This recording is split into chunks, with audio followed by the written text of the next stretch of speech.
The paranormal, UFOs, monsters, mysteries. You're listening to Talking Weird. And now, from a cabin deep in the Northwoods, your host, Dr. Dean Bertram.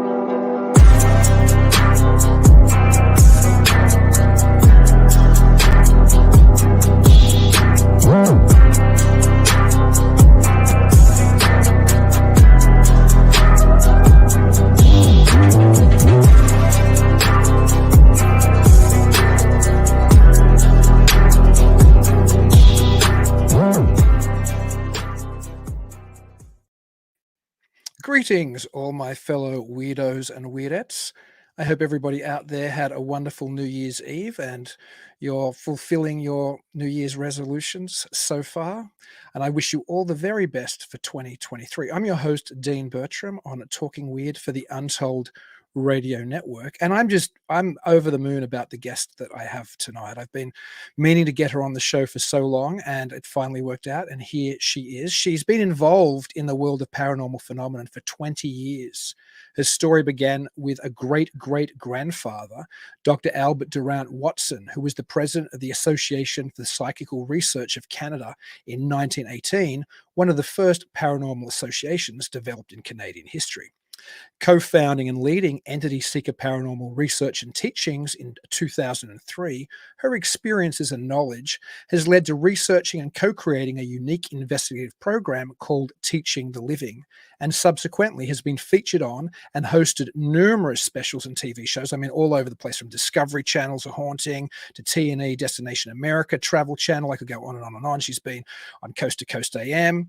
Her work's also been presented at the Ryan Research Center by the Windbridge Institute's president, Mark Bacuzzi, in 2020. And she is a member, host, and featured presenter at the Parapsychological Association. I mean, literally, she has such an incredible biography. I will mention that I believe she's in the most recent issue of Haunted magazine. I think she's a contributor there. We'll talk about that, which is a big magazine out of the UK. And she's also has her own podcast that you should listen to, which is great. It's Supernatural Circumstances, with her co-host there and co-creator Mike Brown, which delves into the mysterious, the spiritual, and the fascinating things in our universe. So I'm absolutely delighted to welcome to the show Morgan Knudsen. Hey everyone. I just realized I hope I don't blow the pronunciation of your name. I'm so bad with names. I'm an Australian, so I get the. Oh, you pronounce the K. I try to do somewhat. I try to do it in between. So it's Knudsen. Yeah. Knudsen. Yeah. I should know that. I always blow names. It's so great to have you here, though, and it's so appropriate to have you here at this. We're kind of, in the middle of winter, or it certainly feels like it up here in Wisconsin. We've been buried in snow, and I'm sure you've had a similar kind of weather hit you recently, because you did the wonderful illustrations and the foreword on Winter Legends and Lore by Chad Lewis. We had Chad on for the Christmas special, and so I love talking about Winter Legends with Chad, and I thought, I'm going to get to talk Winter Legends with somebody else tonight. Yay me. Yeah, it was such a fantastic journey to get into this, and I was so grateful that he asked me to contribute to this book, because I live in Alberta, Canada, so it is very similar to Wisconsin. I mean, it's basically the Wisconsin of Canada. We have the same weather, same terrain, same everything. And but we've got a few extra legends and lore up here as well. And it was really cool for me. And when I started to actually work on the foreword, it was insanely cold here. It was minus 40 Celsius. We were in like a ridiculous deep freeze. And it was really cool because I sat down to start working on the foreword and start working on the illustrations. And yeah, it was quite the journey sort of to explore some of this stuff and learn, because there was stuff I didn't even know. Yeah, I think that I obviously I'm from Australia, so our winter legends and lore are, it's slightly cooler. I guess I better wear a t-shirt instead of a singlet when I go out today. I mean, I'm exaggerating slightly, but it's nothing like Wisconsin. So I'm fascinated to hear. Now I guess I'm here and I experience these brutal winters. I have a better understanding of a lot of these things, and it fascinates me that you're there in the middle of it as well, and that's got to have affected the way your illustrations in the book. And you can see that those illustrations are wonderful, by the way. there's a real feeling of, that deep, dark time of the year. What are some of your favorite legends of winter? Oh gosh, I think I probably picked up a couple of new ones as, as I was working through these stories. But of course, Krampus is always one of my favorites, and just the depth in which the stories and the fear goes with Krampus. But here in Alberta, we've got a very strong First Nations culture here. So a lot of our winter legends and lore center around things like the Wendigo, and some of the more frightening things, because here there are places in Alberta, like we've got Edmonton is one of the most northern populated cities that there is up here. But after that, there's a lot of vast emptiness. There's a lot of prairie, but there's a lot of very dense, deep woods, mountains. Like you can get lost here real quick. Like it gives you a whole new meaning of isolation when you get up here. And then when we get the heavy snowfall, of course, it acts like a sound dampener. So it is quiet. There is no sound.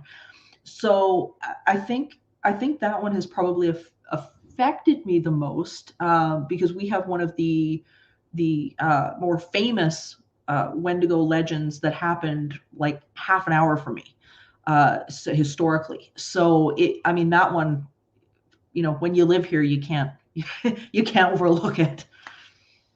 Do you think it's interesting that you say there people are conscious still of the Wendigo legend? Very I much. often wonder if today, because we're not as threatened by winter. I mean, I'm very conscious of it here because I live somewhat rurally and I have chickens and I have to go out and shovel my roof, and it's a real pain, and I have to do it. Everything's harder in the dark, and everything's 5 times harder in the dark and the cold. Like if I have to go outside and do something at night in the winter, it's so difficult here. It's not even funny. So I'm kind of conscious that this must have been brutal for people in the well, not necessarily even pre-industrial, a pre-postmodern period where you didn't have the internet, you didn't have a diesel truck, and you didn't have a snowblower.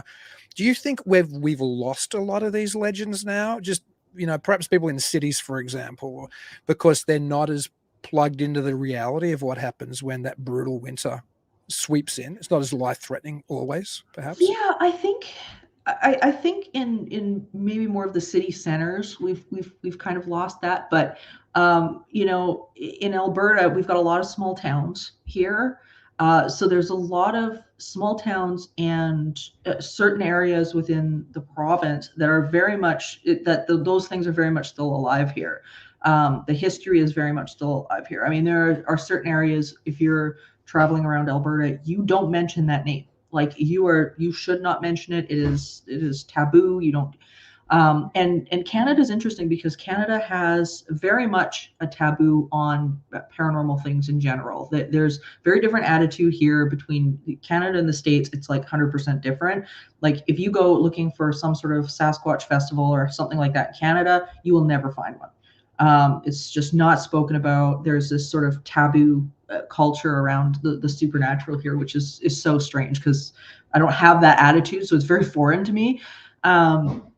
But yeah, like I think in some ways it kind of gets looked at as, oh, that's silly folklore, but at the same time it's like, well, if that's silly folklore, then why aren't you guys, why isn't there a discussion about the paranormal here? Like what's, you gotta pick one.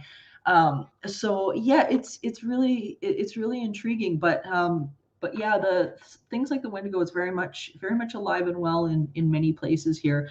I remember a friend of mine, his dad was working up north for a while, and I remember he was out chopping wood, and this was a story my friend had told me. He was out chopping wood, and like most people out here, they chop their wood for the winter. Like, if you're out in an acreage or something like that, you're chopping your wood for, a few months. Well, I guess in this one town, if you were seen chopping wood or storing things for months and months at a time, it was a possibility that you might also be becoming Wendigo because you were stoking your fire for. And so there were people that came by his house and said, you got to stop chopping wood, like knock it off, because Wow. people are starting to look at you funny. So, but we had, as I say, like we have in St. Albert here, which is about 20 minutes or so from Edmonton. They were the center of the famous Swift Runner story. And for the audience who doesn't know, Swift Runner was a Cree trapper who was later found to be guilty of eating his family in isolation up near the Egg Lake region, and he was the first legal hanging in Alberta as well. So it's very close, and it wasn't all that long ago. It was like 1896, I think. Well, that isn't that long ago. Speaking about, this is a bit of a segue, and I almost don't want to leave it because I love talking about Wendigo and Winter Legends. But I didn't know until I did a little research on you about your great-great-grandfather having this strong connection with the paranormal back then. Is that something that when you were raised, you were really conscious of? Like, was it a family tradition? Had no clue. Had no clue. It was really funny. It was about 6 years into developing Entityseeker that I ended up finding out, but there was no mention of him at all. Just a lot of that was just completely lost. Nobody mentioned it. It was really crazy. And then we ended up with a pile of documents after I think it was after my grandfather passed away, but it was basically uncovered that, oh no, he'd done all this stuff. And it was crazy because, I mean, the man, he's like a legend in Ontario. Like, his house is a historical site, and he was a very famous physician there. He was an astronomer and a writer. He was a poet. He was published, very, very famous in that area. And he published 2 books that were transcriptions of his channeling sessions with a medium by the name of Louis Benjamin. And I mean, the books put him in a lot of hot water because he was coming out with this information as an academic and a physician and things like that at a time where people were going, oh, that's not science. This is, we don't do that anymore. This is the science era. And he was going, but that's what this is. There's something here. And his books are amazing. It is absolutely amazing. I think what caught me the most when I first got my hands on a copy of them is how much of what he was discovering was exactly what myself and my business partner Stephanie were discovering at the same time. And it was really striking to us that the messages were so similar. So it was a really, really interesting, really interesting man. Do you think there might be some genetic or bloodline predisposition to this interest in this kind of material, or these kind of weird talents, or wild talents, perhaps, as Charles Fort would have called? Yeah. I don't think it's necessarily that. I mean, I'm like, my extended family, I'm not close with at all. Albert Durant Watson's kind of stood out from the group. So I think for me, it was maybe more of I don't know whether it was like an intention that was set forth from, his life or what it was, but I know for myself, it was definitely a calling. I know some people, and in my second book, I wrote about this, there's almost like an instinctual calling towards this path. And it's really interesting because the more investigators that you talk to, whether it be like J.B. Ryan or, Lizette Coley, or like any of these people, they all have the exact same story. And it's like they get their fingers into this, and then all of a sudden it's like, I'm going to do everything I can to pursue this path. Like, this is what I'm supposed to be doing. And it's this calling forward. And I don't know whether that's something that is just a symptom of consciousness expanding or what that necessarily is, but it definitely was a bug that bit me really early. Yeah, I'm fascinated with what does draw people to this world. I mean, I would think that being human itself, you would be interested in the strange and the unusual. I know, but maybe that's just me projecting my own interests, because there are people who just aren't. And I suppose I understand that as well. But there is something which seems to make some people gravitate towards, the lack of the better term, the weird or the broader paranormal or Fortean realm. And I am fascinated to know what that is. I think in my case, it was because when I was little, I had an experience of sorts.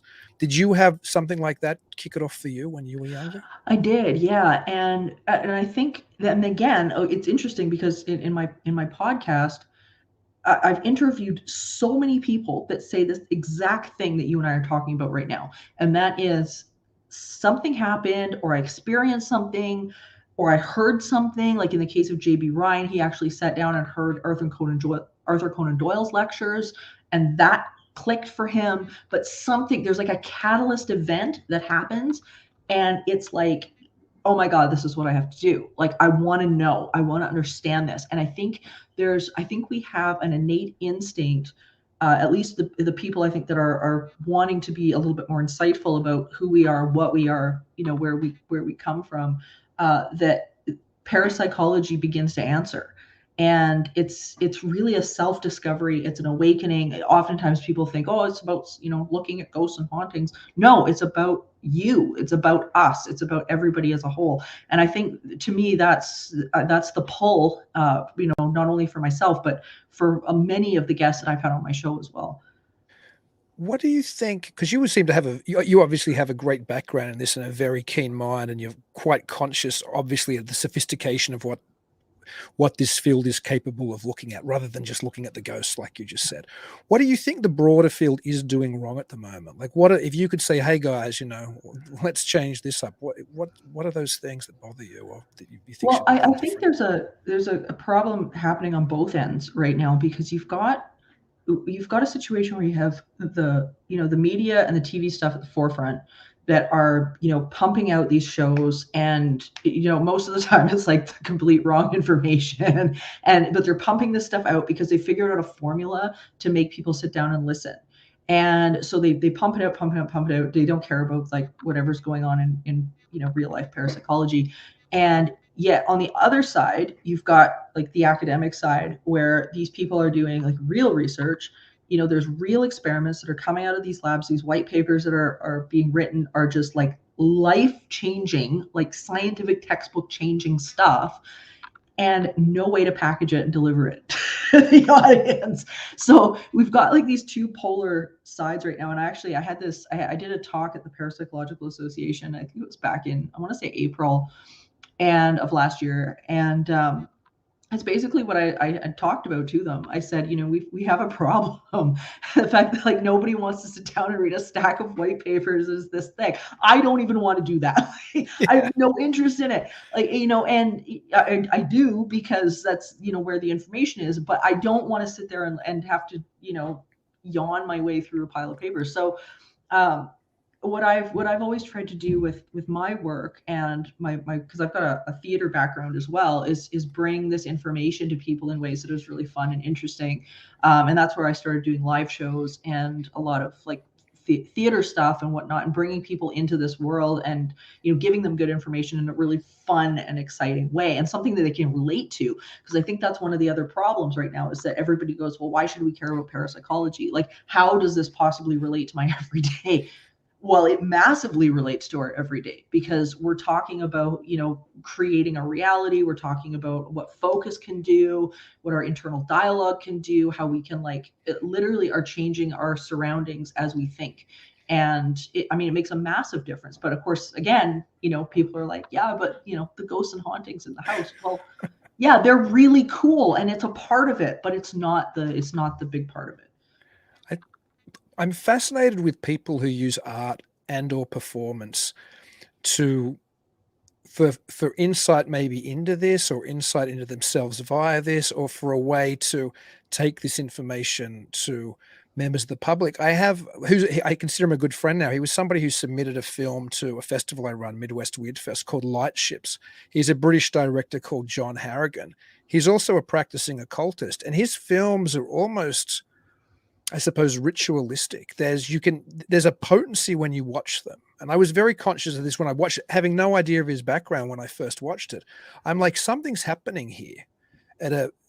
Something's touching me at a level beyond just a normal, consumption of television. And there was obviously, with the story and the performance and the camera and all these type of things working together, it was very cleverly done. Is that something you do similarly in live performances? Like, do you craft, I'm not saying a ritual necessarily, but do you craft a type of message or a sensation or a feeling? Or yeah, at the end of the day, every show is about allowing people to walk out feeling empowered, and that there's still magic in this world. And that's really what people are missing.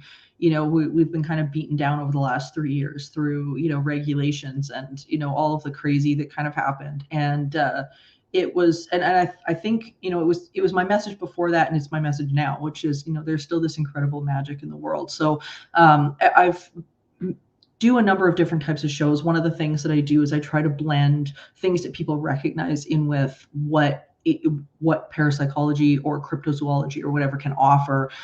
So I did an arena show in September here in Edmonton at our big Coliseum Expo Center, and it was all about cryptids and creatures that we know from film and TV and their real life counterparts. Where do these come from? Nice. And I covered things like Yeti and Dogman, and so people know werewolves. Everybody's seen Harry Potter and everybody's seen the Lord of the Rings, and everybody's seen, and so I covered wargs and hobbits and all of these different creatures, and it was really cool. And people were just like, they could relate to it all of a sudden. It was like, oh, suddenly this matters because, man, there's some magic here that's real. Like this is coming from somewhere. So that show was really cool. And also in a lot of the shows that I do, I use my fire performing because I eat fire and blow fire and all that stuff.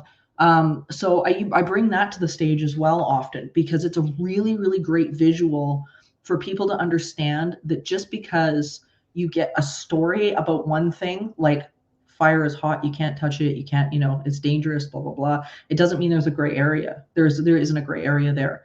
And so I use fire a lot as well in my shows when I can, like when the venue allows it, just to illustrate those points that it's like, you can bring this to the table in a brand new way for people as long as you're making it interesting and giving them something to cling to, which is, I think, where a lot of the academic community right now is just falling down. Yeah, I think there's a question on how do you popularize and bring that type of academic research to the general public, and clearly it's something that you're doing. I'm always fascinated by Mike Heiser, who's a Christian. I don't know if you've read any of Mike's books, like Unseen Realm or Reversing Herman, but he essentially looks at things like Genesis 6:1-4, which we've all heard about, the sons of God, saw Sure.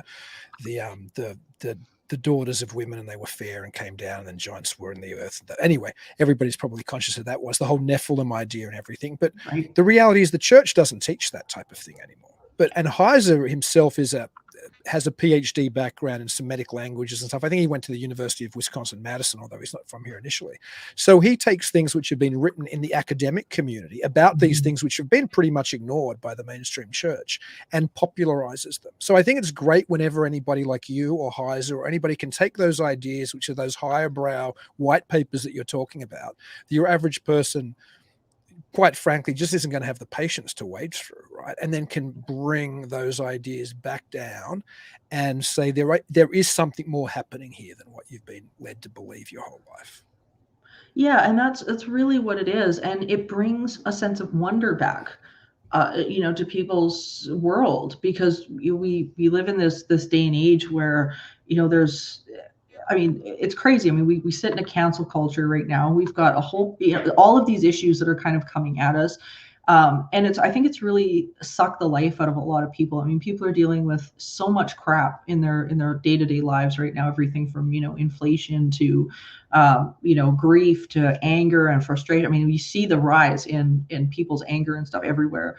And it's hurt. Like that's what it is. Underneath of all of that, it's hurt and frustration. And so people have kind of leaned away and they've forgotten about, well, wait a minute, like we are not completely powerless. Like we do have control over our world. We do have the ability to create amazing things. And I think that's the gift that parapsychology can bring back to everybody, to the people that are open. If we can understand that, hold on a minute, like understanding probabilities and focus can create your reality, and that we can bend spoons. Like you can go take a course at the Monroe Institute and learn how to do that. Like that's amazing.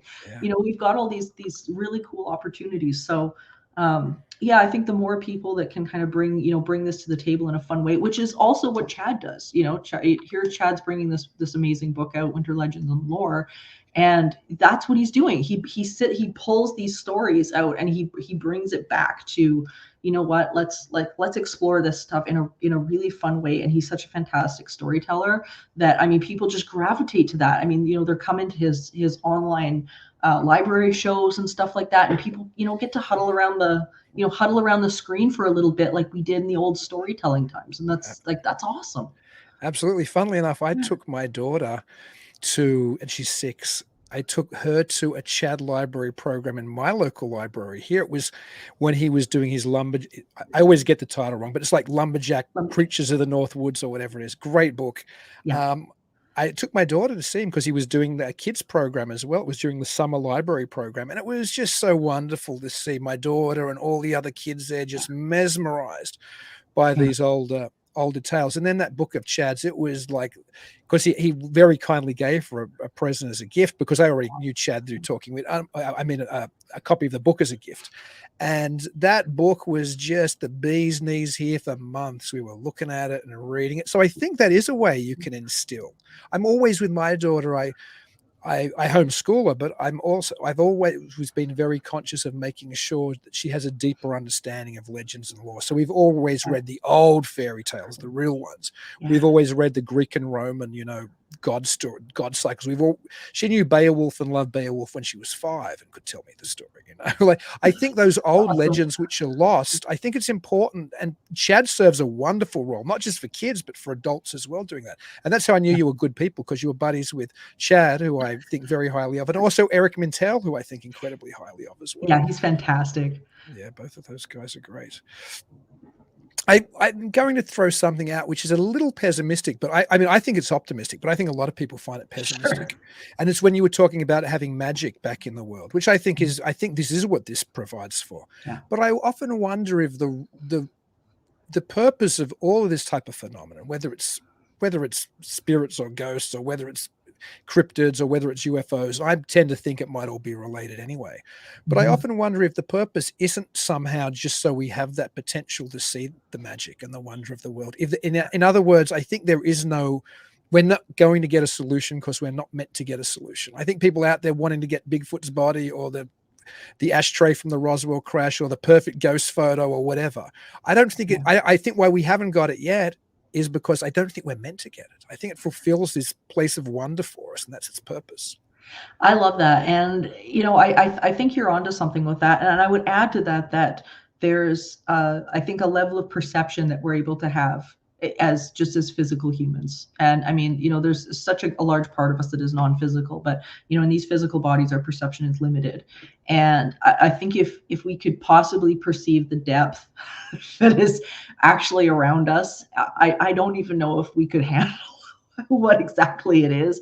You know, we've got some really incredible cryptids in Canada as well. We've got lots of Sasquatch, because we've basically Alberta and BC. Those are the two big hotspots for Bigfoot here. I mean, it's amazing.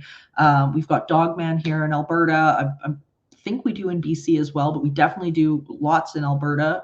I've had a few encounters myself, which has been really wonderful. Oh, wow. Yeah, and every single one of them has been such a blessing. Like there's been such a sense of wonder. I've always walked away feeling like I just experienced something that was fantastic and amazing. Tomorrow night, I'm actually headed back out to do it again with a couple of colleagues of mine. And and it's just every single time it's like I've experienced something that, you know, maybe one or two people have seen once or twice, and we get to see it so often.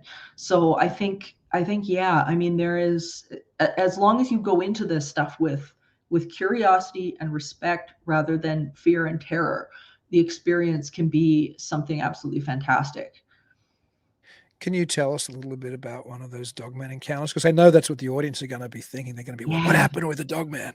Yeah, well, it's so cool. So a colleague of mine and we've been hosting these workshops out at her acreage in the surrounding area, and we started, I guess, last August, And it was so fantastic because her property has been incredibly active with some amazing things going on, both paranormal wise, cryptid wise. Like it's just layered upon layer upon layer of stuff going on. But one of the unique encounters that they've been having, and that I've now subsequently been having, has been with this Dogman phenomenon that's been going on. And I think the misnomer with them is that people think, oh, Dogman, that means it's something that's physical, and it doesn't seem to be that way at all. It seems to be something that's quite non-physical, but seems to be back and forth, in and out. But all our encounters have been incredibly positive. There's never been any fear. There's never been any like, oh my God, we're getting chased down by something. It's never been like that. Probably the best one that I had came close to the end of our workshop season. And there was about 9 of us, and we were standing out on her driveway. And usually when you'd see them coming, you'd see these bright, bright, bright eyes in the woods that are sort of parallel to her driveway that drives into this acreage. And it's out in the middle of nowhere. It's like an hour drive outside the city. And you'd see these bright eyes, and they were so bright, they looked like LED lights. And it wasn't eye shine. It was actual, like, they look like lights. And they, of course, blinking. And we saw 3 sets of eyes pop up. And we were all kind of, we were standing on the driveway, and they were in the woods looking at us, and there was a clearing that was back there. So we knew they were kind of in a clearing. There's no lights coming from neighboring properties, anything. There's nothing out there.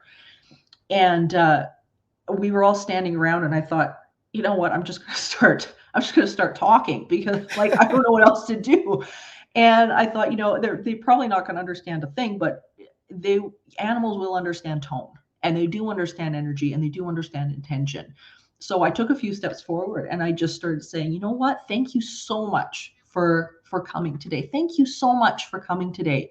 And just using that tone of voice. And lo and behold, if those eyes didn't start coming closer to the edge of the tree line, and everybody behind me is going, it's getting closer. You're seeing this? It's getting, and whatever. But there was never a sense of fear or anything. And they were probably a good, I don't know, I would say a good 60 feet from the roadway where the trees was quit and the driveway began. And a dog from the neighboring property, I guess, caught wind of them or something. And you heard this ruff, ruff from the neighboring property. And they turned and looked and were gone. And they disappeared. And everybody was left standing. I mean, we all felt like we had just experienced something so incredibly special. But the glimpse I got of them, because they were deep into the trees, was just sort of the eye and the eyes and the bridge of the nose and a little bit of the ears. And, here's an example of like how the TV shows get it so wrong. One of the most beautiful faces I've ever seen. Wow. Picture the most gorgeous timber wolf face. And that's what this looked like, except of course it was far higher above the ground than the 4-foot timber wolf. But it was such a fantastic encounter. And now I'm realizing just how rare those types of things are, because we haven't been able to get that close to them again. But it was phenomenal. And as I say, no fear, no threats, no growling, no nothing. But it's just a really, really wonderful experience. I'll never forget it as long as I live. Well, I don't think I would have forgotten that ever either. It's really cool. 2 of the things you said then lead me to the same question. One was that this happened on a property which had a lot of other paranormal type phenomenon.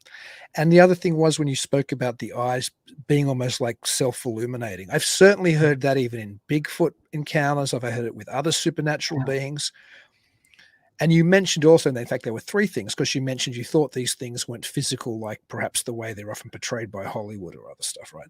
Yeah. Do you think maybe all of this phenomenon, or all these phenomena rather, is perhaps coming from the same root source? Or another way to put it, is there just one phenomenon that presents itself as different phenomena? Oh, it's a really good question. It was what I found really interesting, because you were mentioning Eric Mantel earlier, and he's a good friend of mine, and we've been comparing properties and things like that, because of course he's very invested in the Dogman phenomenon as well. And so many of these places, and not just the 2 that we've been looking at, but places that have had these these critters all over the world share very, very similar properties. Magnetic fields that will pop up and then disappear with no explanation. There's nothing underground. There's, you're not dealing with high wires. You're not, like, they shouldn't be there. But that seems to be a rolling thing. People experiencing things like vertigo on the property, like all of a sudden, haunting phenomenon, like things like residual energy. So noises that are coming off the property that just shouldn't be there. This property, there was the sound of a woman screaming that there's nobody there. Her children laughing on the part. There's no children around. So there's a lot of stuff like that. A lot of light anomalies showing up. Very, very common. We've caught a number of those on film where we've been walking along, and often we don't see them, but the camera sees them. We had a group walking the trails at one point, same property, and in the camera, clear as day, we caught this sort of long light, and it looked like it was maybe 1.5 to 2 feet long, and it zipped right by us. Myself and my friend's husband, we were standing there chatting, zipped right by us. We never saw it, clear as a bell in the footage.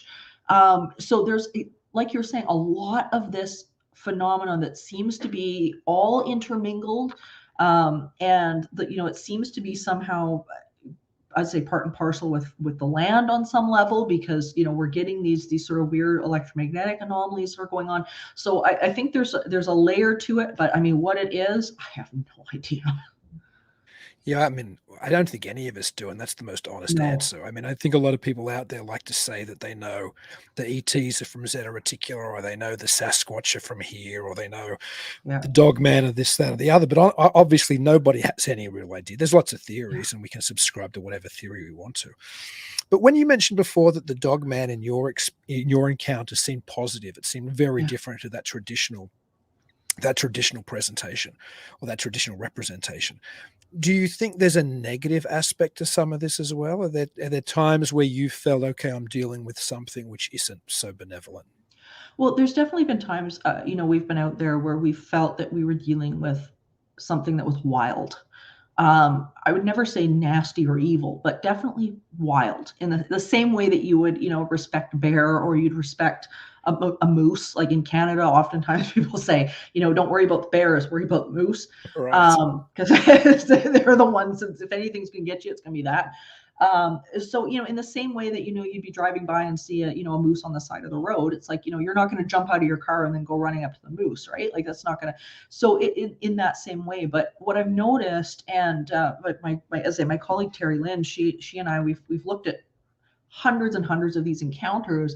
What we've noticed is that immediately when people start to experience one of these things, is that their energy immediately turns to fright and fear. And I mean, I get it. Like, it's weird. But immediately it's like the feeling that they get is, oh my God, I don't know what this is, which immediately for the majority of people goes to, I'm terrified. And then after that, every single thing that the Dogman does becomes something that's threatening. And a great example that I usually give about this is I've got a python at home, Galen, and he's the sweetest little man in the world. I've had him for 18 years. He's never bitten a soul. He's just really calm, quiet, gentle. And I had a friend over, this was a number of years, about 10 years ago. And I remember we were sitting on the couch and he was on my lap and he was, sort of listening to the conversation, but dozing off. And she was sitting there on the other side of the couch talking, and he yawned, and she lost it. And because all she saw was a snake with an open mouth, and she's, oh my God, oh my God, oh my God, snake's going to bite me. Oh no, he's sleepy. Like, he's tired. He's yawning. And that's what we've noticed over and over again with a lot of these cases with Dogman, is the fact that a lot of the things that's happening that they're presenting with aren't necessarily something that is terrifying, but we see that through that filter as soon as we start to be afraid. That and the fact that when you look at our relationship with other animals, nice dog, mean dog, whatever it is, if you walk up to any sort of a canine with fearful energy, the odds of you getting growled at are pretty high. And it's not because you've necessarily got a bad dog. It's just because that dog doesn't know why you're projecting frightening energy, and they start to growl. And then of course the next step in most of the Dogman encounters is, well, I'm going to turn around and hightail it and run. Well, that's one of the worst things you can do with a canine, especially a wolf or anything like that, because it immediately prey runs. Right. So the first thing that's going to happen is their instinct's going to kick in, and they are going to chase. And that's the one thing that we've always said, to people that we've had out, as well, is the fact that whatever you don't run, just sit still, don't run. But you hear about these different encounters, whether it be the Beast of Bray Road or whatever, and they run so far and then they break the chase off and take off in another direction. But it's, when you start to look at the encounters and break them down, you can kind of see why they start to go south. Not to say that there aren't encounters that are rightly terrifying, but you can start to break it down a little bit to figure out what's going on. And what we've found with the ones out here in Alberta is that once you kind of stop that pattern at the beginning, you can have a really different encounter. That's interesting. When you describe them as being wild, then for some reason it made me think of the fair folk or the she or the good neighbors, this alternative type morality perhaps. And I'm always interested in that aspect of folklore. I'm skeptical of a lot of this, to be honest, and I can be dismissive of some of it, but I'm never dismissive of the fair folk, and maybe it's for superstitious reasons. I'm not sure. But I'm also conscious that in that tradition, as in a lot of paranormal traditions, UFO phenomena would be the same. There's a tradition of these things taking people. And I don't know if you've seen the new David Paulides movie that dropped recently, the UFO Connection one, which I quite enjoyed. Have you been aware in your research, or do you have any sense of these things perhaps sometime snatching us out of this reality? Or What we found, at least with the ones that we've had experiences with, is they are extremely shy. They very much keep their distance. They very much, if they come around at all, it's it's within a fair distance of people, and they tend to stay right out of any sort of direct light or anything like that. It's like they're cautious. So I mean, as I say, the encounter that I described was kind of a once in a blue moon thing. Terry Lynn, her husband, had an accidental encounter with one of them in their yard. He had come out, he was going to work, flying out of town the one morning. He came out of the house, threw his bag in the cab of the truck, went to get into the truck, looked up, and he had one sitting in his truck bed. And he was feet from him. wow. And the one that was standing there was being as still as possible, like, oh my God, I don't know what to do. And of course, he didn't know what to do either. He just looked up. He had no concept of Dogman or anything like that in his experience. He didn't know what he was looking at. And he looked at it looked at him, and it kind of showed its teeth a little bit to say, like, please back off. Like, I don't want any trouble. And then he ended up going back in the house. And as soon as he went in the house, it took off. So very shy, very elusive. So, I mean, I definitely don't get that impression about these guys. But yet, you look at, you mentioned David, you look at, the missing 411 cases and things like that. And, you got to wonder about things like Sasquatch and stuff like that. I mean, people have had some pretty hair-raising encounters with those. Would I stick Dogman in the category that, they might pluck somebody out and take them? Probably not. Bigfoot? Maybe. But yeah, I don't get that impression. I mean, at the same time, with the fairy folk and things like that, years ago I would have said, that's silly stuff. But now that I've seen this, I'm like, yeah, sure. I'm like, yeah, okay, that's fine. Because I know in Canada, there's, in some places, at least in the Pacific Northwest, I know there was tradition of Bigfoot supposedly taking like Native American women back in the day, and Native In the American Sierras children as well.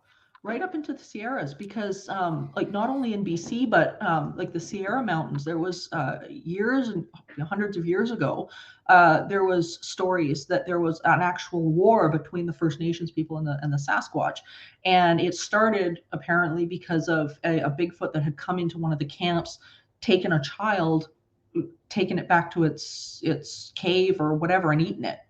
And then the First Nations people ended up declaring war on the Bigfoot there, and there was territories established and so on and so forth. And so the lore says that there are certain areas that are respected as strictly as Bigfoot territory. People don't go there. You just that's all left alone because those territories were established back then. So that's kind of in the books as well. The researcher Kathy Strange, she knows quite an extensive amount about that. But so I mean, it's out there, you know, like the stories are out there. So, and I mean, if you get one angry enough, you know, I mean, I don't want to tempt it. You know, we've got enough of them up here. I don't want to, you know, I wouldn't want to mess with it. That's for sure. Is that something in Canada that is looked on perhaps more favorably than the paranormal? I mean, I have no idea. I know you said the paranormal's kind of frowned on up there, but yeah, you know, you don't really hear about things like Bigfoot either. A good friend of mine, Will Watson, he just wrote a book recently about BC Sasquatch, Canadian Sasquatch, and he's like one of the first people, as far as I know, that's done that. I'm going to be having him on the show, on my show actually in a couple of weeks. But yeah, it's really funny. Again, you like people will tell their story. Like if you say, you know, is there something like that up here? Oh yeah, you know, we've had such and such up here. We've got tracks, or we've got, you know, hair, or you know, whatever. People have seen this or that.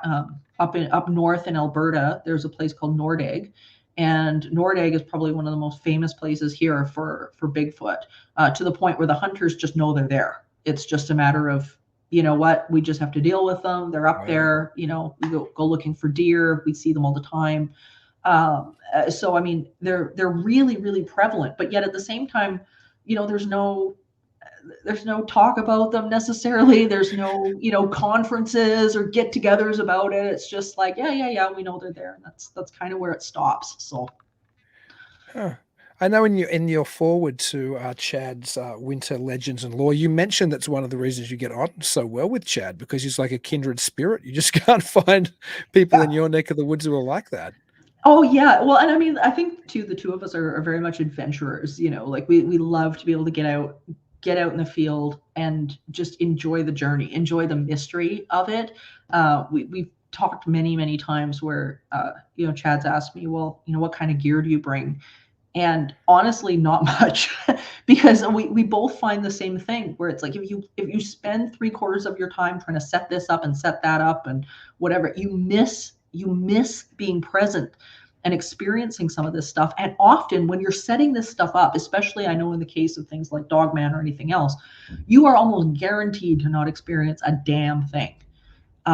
You know, whether they see the infrared off the cameras, that's one theory that's been put out there, or whether they just see weird stuff and they're like, I don't know what this is, I don't want to come up to you, or what. But at the same time, I think part of it is that you just miss being present. And in parapsychology, when you look at that, you know, you look at the you know, the studies into things like apparitions and remote viewing and, you know, all of those things, one of the primary things that is needed, one of the primary factors, is to be present, is to let go, is to clear your mind, is to, you know, just be in the space. And I think that's a large part of it as well. So, you know, I think we both really connected over a lot of that. We've never, ever met in person. I keep bugging him that I'm going to come down there, and it's going to be, you know, I'll have to apologize to Wisconsin for whatever havoc the two of us will end up causing down there. But yeah, I mean, yeah, he's become one of my dear friends now, and it's amazing. So you should totally visit Wisconsin. It's a weird state. I mean, the late Linda Godfrey would have told you how weird this state is. Yeah, no, absolutely. I'd say Alberta and Wisconsin are almost like, they're like the sister cities. They're the sister, you know, province and states that never met. Like it's really crazy the amount of overlap that there is. But even Chad, I know when he came up to do his Wendigo book, Wendigo lore, It's a good he book. was really even surprised at the cold and the vastness of northern Alberta, and he was, I think, really taken by the fact that it was like, wow, this, you get lost up here, you can understand why people are afraid of things like the Wendigo, or think that these things are living and existing in the woods. It's, you get up here and it's not a stretch after that. Oh, I bet. Yeah. That tech thing you were talking about as well, I agree, is problematic. I mean, I might look at it slightly differently, or maybe I don't. I'm very much a Fordian in the sense that I don't think science is capable of working this out. I just don't. I don't think the scientific paradigm, the way we understand it works, is going to open its doors. And I think this idea that Bigfoot researchers have, that as soon as they get the perfect hair sample, or they get a body or whatever, science's doors are going to swing open, or the way spectre hunters think, as soon as we've got that, irrefutable photo, the doors are going to open, or the way the ufologist thinks, somehow I'm going to crack this and get disclosure. So I think there's a problem. And I think, Yeah. I think part of that techno aspect of it is part of that same idea that science is going to be capable of solving this. I just don't think that it is. No, I know what you mean. And nor does it necessarily want to either. And I think that's an aspect of it that often, gets missed, especially in academia. I've talked to, a lot of researchers. I just recently had Dr. Dean Radin on my podcast at the beginning of I guess last week. And we had such a really in-depth conversation about just how many people, as soon as you go to publish a paper, and in his case, it was about, how our minds influence reality, that we can start to create and mold our reality around us. And as he was starting to publish these papers, he was actually basically getting threats and saying, I will never, ever, ever let you publish this paper. Ever. Like, you are not allowed. And it wasn't just like, oh, well, the academic community just doesn't approve. It was like, we are going to do everything in our power to shut this down. You're not allowed to do this. So it's really, really interesting. And so I think there's that aspect of it as well. So even if there's something that's, this somehow this irrefutable proof is found that there's whatever, I don't even know if it would be allowed to be put out there. And just because we've got so many gatekeepers in areas that people don't even realize. I had on a friend of mine, Dr. Craig Wheeler, a little while ago, Craig Wheeler, and we had the same conversation. And he did a book about this exact subject. And it was like how people are shutting this down on such an active way. There's a group out there called the Guerrilla Skeptics, and that's literally what they do. They're just attacking anything that has to do with spiritual beliefs, paranormal, scientific parapsychology, whatever it is. And that's literally their job. That's all they do. And it's like, people aren't aware, I think, of the level of basically violence that this subject matter faces. So I don't even know if, as I say, if there's some irrefutable proof that comes out, I don't know if we'd ever even see it. I agree. I think there's a religiosity to that type of skepticism. I think there's a fanaticism, fanaticism. right? Yeah, I agree. And my problem is, I don't know how you separate. I have this discussion with my co-host on Talking Weird quite a lot, because I mean, again, I'm a 40 and I'm suspicious of science, period. And he thinks that a pure science will work. But my problem is, and I'm not dissing you, Jason, because you're a smart guy, but my problem is, I don't think you can separate the two. I think because science is a human endeavor. This is what Thomas Kuhn, the famous philosopher of science, said. Because science is I'm paraphrasing, but because science is a human endeavor, it behaves like every other human endeavor. It's sociological. So this idea that people have, oh, I follow the science, or I trust the science, that's bogus. That's like saying Absolutely. You trust the McDonald's or you trust the corporation. These things are all, so it sounds all well and good, but as soon as you put human ego and human ideas about how things should run into any equation, there's going to be this bias. And at the moment, and incidentally, when I say at the moment, for certainly at least since Charles Fort was writing, there's been a serious bias against anything which doesn't fit the scientific paradigm or the paradigms. And I think that's going to continue. I can't see that changing. So I don't know how science is going to solve it. Well, yeah, and I mean, you mentioned, the whole, trust the science thing. Well, that's not how you science. That's not how science works. Right. You don't, it just using it as this sort of, faith-based thing. It's, and people forget too, science is science, but scientists can be bought, and scientists have bias. And and on top of that, and this is where it gets really tricky in parapsychology, is that we've been seeing in experiments time and time and time again that our own expectations will alter the experiment's results. So you've got that on top of it. So if you've got somebody that goes into a space and is like, I don't believe in this is the stupidest thing I've ever, well, guess what? They're going to manifest the result of absolutely nothing happening. And they're going to walk out and go, see, I told you, there's nothing here. There's nothing happening. Agreed. So you've got a number of factors that are going on. You've got the stuff on the quantum level that's going on where they are, influencing the results with their own intention. And then on the other hand, you've just, as I say, you've got the people that are just like, they're treating it like some doctrine. And that's not the point of science. That's not how we were supposed to use it. So I don't know. I agree with you. Yeah, and I'm not sure what the way forward really is. Do you think there's a way forward, like for those in the paranormal community who want to change the paradigm, who want to really, who aren't just happy to look at it as a mystery, perhaps the way I am, or perhaps even the way you are to an extent, those who want to really change things, do you think there's a way forward? Yeah, I think the way forward is to look at what you're doing yourself first. Because you're not going to get out there and change the way this is working. It just is not going to work like that. People are either going to, have, an epiphany that they can start to work through this stuff. But a lot of the bias and things like that we see are coming from individuals and their own stuff. And if somebody's like not open to this stuff or is not going to, there's nothing that you're going to be able to say that is going to shift it. They are going to have to do that work. That's their job. So really the only thing that you can do is do it for you, and lead by example as you're moving through this. Share what you've got, share what your journey is and whatnot. Because I know, like, for myself, I never proclaim that I have evidence of this or evidence of that, or I'm not posting stuff on. I mean, that's why you never see me like posting videos online like I caught this thing or whatever, because you're not going to change people's minds that way. So the approach that I've always had, whether it be through my books or the show or whatever, is just to start to open up people's minds that there is something else, and then let them go on their journey and figure out what that is.